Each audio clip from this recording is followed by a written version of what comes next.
Now, all of the other ones are kind of similar. So if you can do this one, you can probably do the others. So it says find the equation of the tangent. So we first of all need to know the gradient of the tangent, because then we can set up y equals mx plus c. If we know what the gradient is, we can put it in there.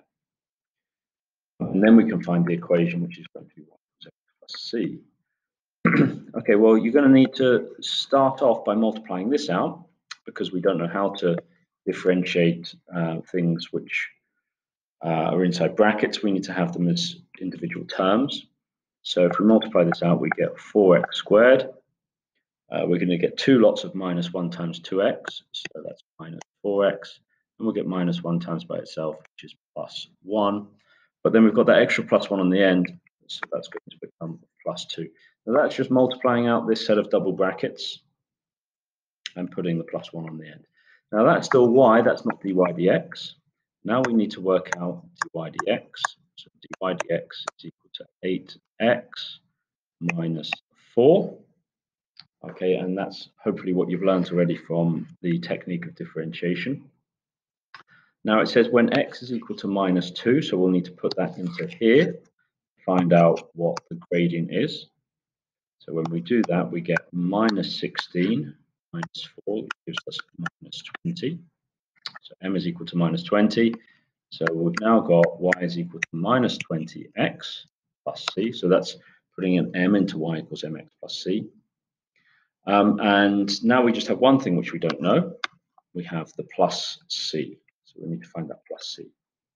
And in order to find the plus c, well, wherever this is going to be a quadratic, isn't it? So the graph's going to be something like this. At minus 2, we have a gradient of minus 20. So I don't know, minus 2 is somewhere like there, somewhere down there. We're looking for this straight line here. So what we do know is that this point on the original graph is also going to be a point on y equals mx plus c.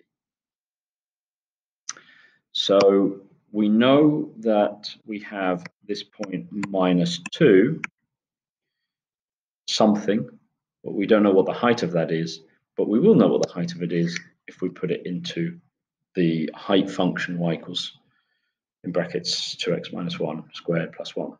So if we put that in here, so we put the minus 2 into here, I'll just do this quickly, that's going to give us minus 2 times 2 is minus 4, minus the 1 is minus 5, squared is 25, and plus 1 is 26.